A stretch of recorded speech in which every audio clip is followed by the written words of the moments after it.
Hello guys, рад всех вас вновь приветствовать на канале The Pain Channel. Вы уже очень давно меня просили запилить видео про какой-нибудь YouTube конфликт, разобрать его как в старые добрые. Но сейчас, после отключения монетизации в ру-сегменте, YouTube как будто бы впал в кому, креаторы разбежались по другим платформам. Сложно стало найти хоть немного чего-то годного для просмотра, ну и соответственно как результат большинство конфликтов сошло на нет. Блогерам сейчас банально не до них, они слишком заняты поисками альтернативных путей заработка. В отличие от западной YouTube-сцены, где жизнь бурлит и бьет ключом. А самое интересное, что конфликт, про который я хочу вам сегодня рассказать, спровоцировала сама платформа YouTube. Итак, 23 июня этого года в своем официальном твиттер-аккаунте YouTube Creators выкатила вот такой с первого взгляда безобидный пост. Where does собака Sniper Wolf get video ideas? From fans. Here's what she had to say at the решетка VidCon N23 YouTube keynote. It's really important. Простите, раскладку не переключил. Вот, ща нормально все должно быть. Откуда Sniper Wolf черпает идеи для видео? От фанатов. Вот что она сказала на презентации VidCon N23 на YouTube. Для меня действительно важно взаимодействовать со своей аудиторией. Я получаю от них много идей по содержанию в комментариях. Важно расти и адаптироваться как творцу. Ну и, собственно, после этого поста в маршрутке началось сущее безумие. Да-да, не удивляйтесь. В общем, как обычно в таких историях бывает, нашелся один неравнодушный, который задался вопросом. А кто это такая, собственно, СС Sniper Wolf? И чего это она такого наснимала, что была удостоена чести, чтобы сам его святейшество YouTube со своего официального аккаунта так ненавязчиво немножечко ее пропиарил? Таким неравнодушным оказался блогер Jack Films. На самом деле Джек еще ранее заинтересовался контентом SS Sniper Wolf, но после этого твита все прям завертелось. Чем дальше Джек погружался в пучину канала SS Sniper Wolf, тем больше ему становилось понятно, что это самый настоящий мусорный контент. Девушка просто брала видео из ТикТока и накладывала поверх них примитивные реакции, а иногда вообще ничего не накладывала, буквально, просто вставляла в свое видео чужой ТикТок. От этого у Джека сгорело, YouTube ставил в пример и продвигал контент, который откровенно противоречил правилам сообщества самого же YouTube. Тех самых пресловутых правил сообщества, которые YouTube пихает тебе буквально с каждой страницы. Тех самых правил сообщества, из-за которых потеряли монетизацию сотни, а возможно и даже тысячи каналов. SS Sniper Wolf заметила критику в свой адрес и язвительно ответила в Твиттере. Что-то в стиле, что проклятые мужчины угнетают бедных женщин, не могут смириться с тем, что женщина может быть популярнее мужчины. И вообще, кто такой этот Джек? Посмотри на себя, как с такой линией волос вообще можно на люди показываться? Все в порядке. Кроме того, я ненавижу упоминать гендерные аспекты, но никто никогда не нападает на мужские каналы реагирования. Вау! Я не могу смириться с тем, что женщина-ютубер набирает больше просмотров, чем я, несмотря на то, что я создаю тот же контент. Грар. Жизнь трудна. Хорошо, единственное, что в вас забавно, это ваша линия роста волос. Если бы ваш контент был развлекательным, это отразилось бы на ваших взглядах. Джека, конечно же, это еще больше разодорило. Он начал регулярно на стримах отсматривать видео с канала SS Sniper Wolf. В результате это вылилось в еженедельное лото. Джек посчитал, что в своих видео SS Sniper Wolf использует всего 36 стандартных реакций на ТикТоке, которые она отсматривает. Среди которых были как и отсутствие вообще какой-либо реакции, так и воровство чужих шуток. X-Bingo. Знаете что? Мы уже давно не играли в X-Bingo. Вот как работает X-Bingo, геймеры. Вы не можете объявить бинго, пока на вашей карточке не будут отмечены эти пробелы. Брат, я не хочу фотографироваться рядом с этим. Она начинает объяснять, прежде чем начнется ТикТок.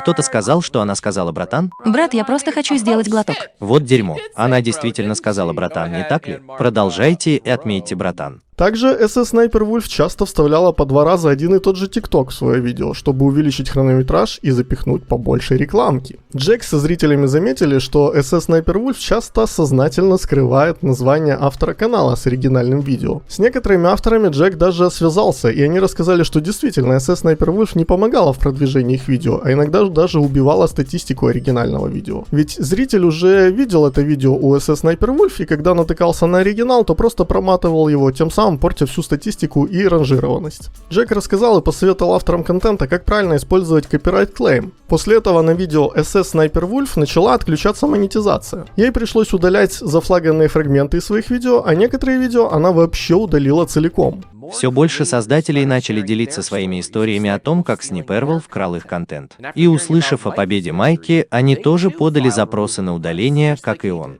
И самое смешное, что это сработало.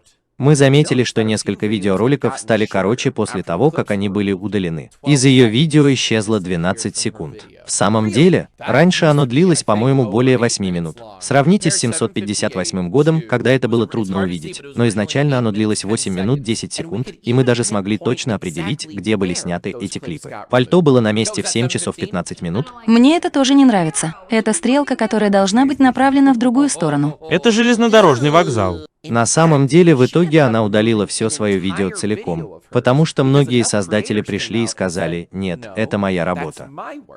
И, возможно, это как-то связано с тем, что она показала весь TikTok целиком, даже не отреагировав на него. Еще раз повторяю, да, она делает это уже не в первый раз. Я хочу сказать, что это уже не какое-то теоретическое движение. Это происходит прямо сейчас. Похитителям контента, таким как Sniperwolf, придется пересмотреть всю свою стратегию. Если создатели оригинального контента будут продолжать вызывать их и требовать их оригинального контента. Джек буквально посвятил свой второй канал SS Sniperwolf, где регулярно выкладывал нарезки с бинго и новости о том, какой видос на этот раз пропал с канала Sniperwolf.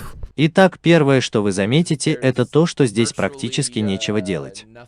У вас нет имени пользователя, так что это круто. Это привет, Снайперволк. Вот почему мы так упорно боремся за то, чтобы воздать должное создателям. Вам не нужно было бы постоянно вырезать клипы из ваших видео. На самом деле, это всего лишь несколько вещей. Например, если вы не собираетесь спрашивать разрешения, а вы этого явно не делаете, то вот что вы можете сделать, не так ли? Вы можете отдать должное создателям, а также сделать более трансформирующий комментарий, но вы не делаете ни того, ни другого. Хайп вокруг ее канала продолжал расти. К Джеку стали подключаться и другие ютуберы. Ситуация такова, что до того злосчастного поста от YouTube Creators до SS Sniperwolf не было никакого дела, ведь у большинства она даже не отображалась в ленте. Ведь тот контент, который она производит, рекомендовался в основном детям, что, к слову, не мешало ей собирать миллионные просмотры. Но сейчас все в корне поменялось. Начались расследования, чтобы узнать, кто она такая, чем дышит. Плохо. Я сумасшедший охотник. Как же я рад видеть тебя здесь. У меня есть для тебя сегодня обжигающий горячий чай. И это касается Sniperwolf, и нет, это не связано с недавними разногласиями по поводу ее содержания. Это намного лучше. Так что ты меня знаешь, у меня есть подробные отчеты, у меня есть все квитанции. Так что пристегнись и поехали. Становление на YouTube SS Sniperwolf началось в далекие 2010-2011 года с игровых видео, где на фоне был какой-нибудь шутер, а SS Sniperwolf рассказывала в маленьком окошке в уголочке экрана какие-то свои обычные повседневные истории. По мере того, как YouTube видоизменялся, менялся и контент SS Sniperwolf. Я натыкался и на лайфстайл видео, и на то, как она раскаленным ножом до 1000 градусов режет мечи. По итогу это вылилось в реакции на ТикТоке. Раскрыли и тайный смысл этих двух букв SS в названии ее канала Sniperwolf. Если вы рассмотрели ссылки на 41 год, мои маленькие любители экскрементов, я хотел сказать экскрементов, ох уж эти запрещенные слова на YouTube. Короче, буквы SS означают секси-секси, и раньше ее ник звучал как секси-снайпер. Ведь действительно, она очень недурна собой. Я бы даже сказал настолько, что если я вам сейчас здесь покажу некоторые ее фото из Instagram, то YouTube непременно влепит мне 18+. Также Sniperwolf этим активно пользовалась. Отыскали, например, видео из аналога чат-рулетки, где Sniperwolf предлагала двум парням показать свою грудь или демонстрирует свое нижнее белье.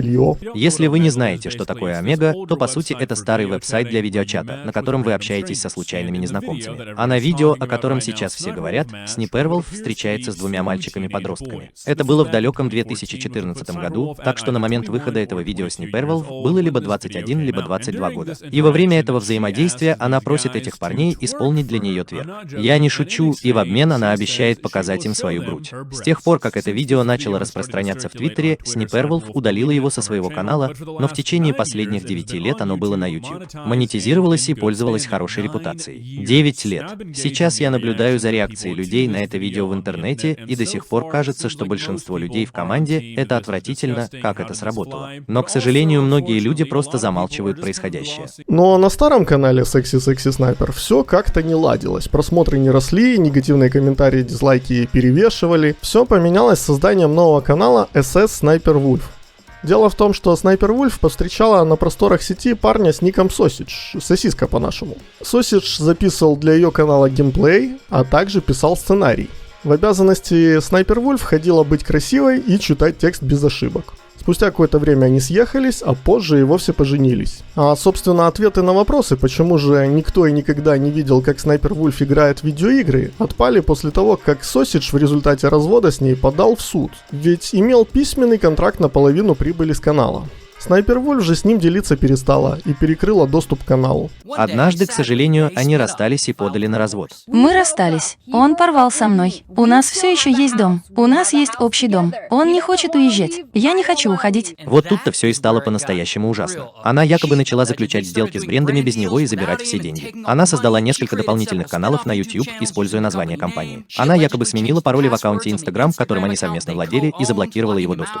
На YouTube можно найти подробные разборы материалов этого бракоразводного дела. Примерно в 2010 году Янг и Шеш первые встретились онлайн, играя в видеоигру Metal Gear Online. В течение этого периода времени, примерно в 2010 году, Янг и Шеш обменялись короткими текстовыми сообщениями по мобильному телефону. Но в остальном общение в основном прекратилось через короткий промежуток времени. Примерно в 2011 году она открыла канал на YouTube под псевдонимом Sexy Sniper. Эван Янг, он же Сосиска, подтверждает, что да. И я имею в виду, что мы все знали, что это был ее оригинальный канал, но он подтверждает здесь. Да, это то, что она начала еще в 2011 году. И там говорится, что YouTube-канал Шалеш «Сексуальный снайпер» имел в основном негативную оценку. Репутацией была печально известна тем, что публиковала непристойный и грубый контент, и, вероятно, именно поэтому она пытается стереть его с лица земли. И она не хочет, чтобы ее с этим ассоциировали. YouTube-канал Шеш Sexy Sniper не связан с YouTube-каналом Future Sniper Wolf, на который ссылается Tyrant, и не связан с ним каким-либо иным образом. И, как я уже говорил, Sniper Wolf всегда старалась дистанцироваться от этого. Она несколько раз отрицала это.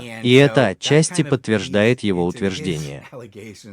Поскольку и Янг, и Чалиш приняли меры к тому, чтобы YouTube-канал Sexy Sniper не мог быть подключен к YouTube-каналу Sniper Wolf. Более того, Шалеш сделал явную запись о том, что Sexy Sniper не является производным или иным образом связан с прозвищем Sniper Wolf или YouTube-каналом Sniper Wolf. Именно об этом мы как раз и говорим. Кстати, то, что Снайпер Вульф никогда сама не играла в видеоигры, не помешало ей занимать первые места в конкурсах игровых блогеров, а также стать лицом кампании против ущемления прав девушек-геймеров. После создания канала Red Young и Селеста совместно, как супружеская пара, добились значительного успеха в бизнесе и функционировании YouTube-канала Sniper Wolf, включая, но не ограничиваясь этим, участие в многочисленных спонсорских сделках и сделках с брендом, а также получение престижных наград, таких как приз Nickelodeon Kids Choice Award за звание «Любимый геймер» в 2019 и 2020 годах. И если верить сосискам, игровой частью был он сам. Но награда досталась ей за то, что она была лицом Sniperwolf. В общем, Снайпер Вульф продолжала терять деньги. Блогеры находили про нее все более неприятных подробностей, и ей просто жизненно необходимо было как-то разруливать ситуацию. И вместо того, чтобы прийти на стрим к Джеку и обсудить сложившуюся ситуацию или хотя бы написать ему личное сообщение,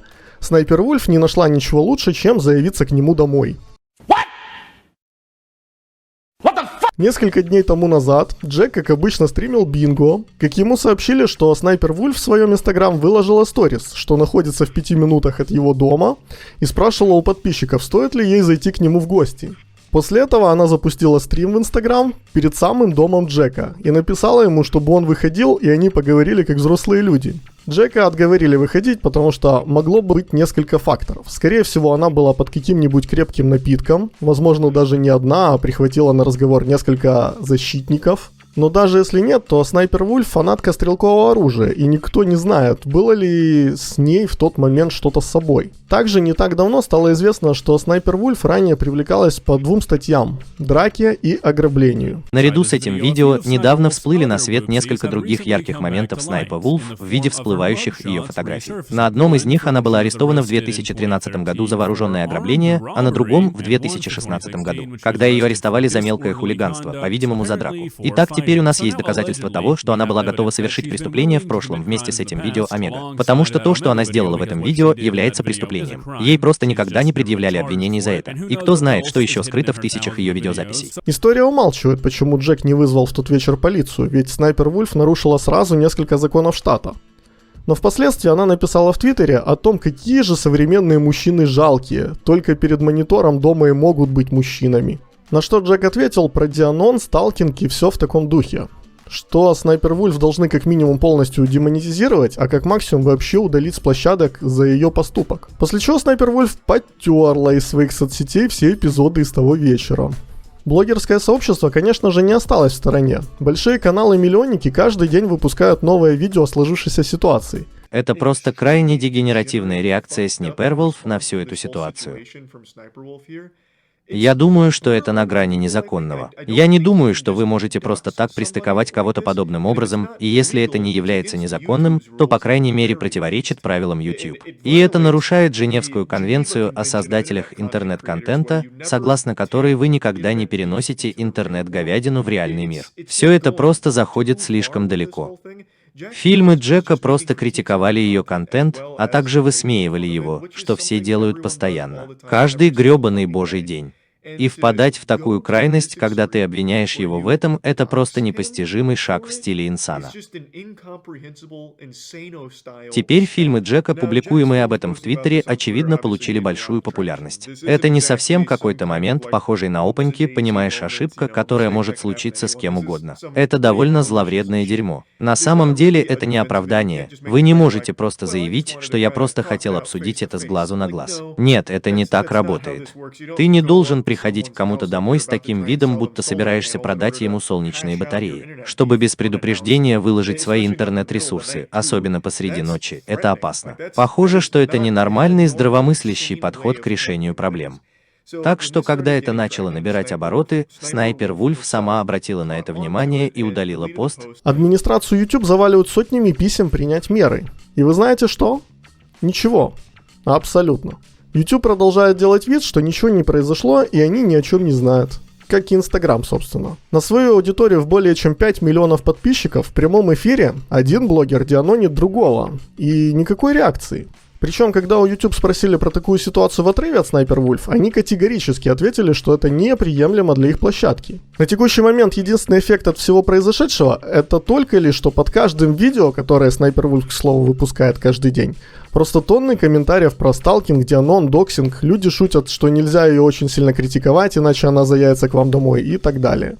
Снайпер Вульф не единожды появлялась на публике с разными селебрити и, скорее всего, знакома с людьми из YouTube. Вот так, кумовство распространено не только у нас. Хотя это далеко уже не новость после всех тех историй, что происходили на Twitch и регулярных скандалов с их админами. Но на самом деле надежда повлиять на YouTube все же остается. Вспомните хотя бы ту историю, когда один из YouTube Rewind, например, стал самым задизлайканным видео на площадке, перебив даже многолетнего рекордсмена Джастина Бибера. Правда, люди тогда показывали, что YouTube сам не понимает, что сейчас популярно на площадке, и просили сделать нормальный ревайнд с нормальными итогами. YouTube тогда в принципе перестал снимать ревайнды и вообще закрыл дизлайки. Так что в ситуации Снайпер Вульф, возможно, все же немного позже также стоит ожидать реакцию, но стоит готовиться, что она может быть не такой, как все ожидают. Если тебе понравилось видео, поставь лайк, подпишись на канал и, конечно же, позвони в колокольчик, не отказывай себе в удовольствии. А с вами был Вальдемар Пейн, до скорого. На самом деле, начинаю замечать такие ситуации не единожды, особенно вот на западном ютубе, то что девушки довольно-таки симпатичные, как-то ловят чересчур, да, активно звезду и считают, что весь мир им почему-то что-то должен. А если кто-то считает иначе, то он сразу же должен быть подвергнут каким-то там смертельным карам и понести суровое наказание. Откуда у них вот такое поведение резко, да, у всех дружно взялось? Ну, вопрос, так сказать, риторический. И вот, опять же, да, очень смешит эта ситуация, когда девушка там выступает за права женщин, вот женщины тоже могут, тоже вот они вот. А по факту оказывается, что за этой успешной женщиной зачастую стоит не глупый и как бы такой смышленый мужчина. И когда мужчина уходит, когда женщина с ним разрывает отношения, то у этой женщины все становится из рук плохо и начинают на нее сыпаться всякие всевозможные неприятности. Но женщина продолжает не понимать, что происходит, и она все равно считает, что во всем виноваты кто угодно, только не она. А она вот здесь вот самая красивая, популярная, успешная, известная, и весь мир ей все еще что-то должен. Ну, в общем, как-то так. Будем надеяться, конечно, что Снайпер Вульф понесет заслуженное наказание, хоть какое-то наказание. Будем, как говорится, посмотреть.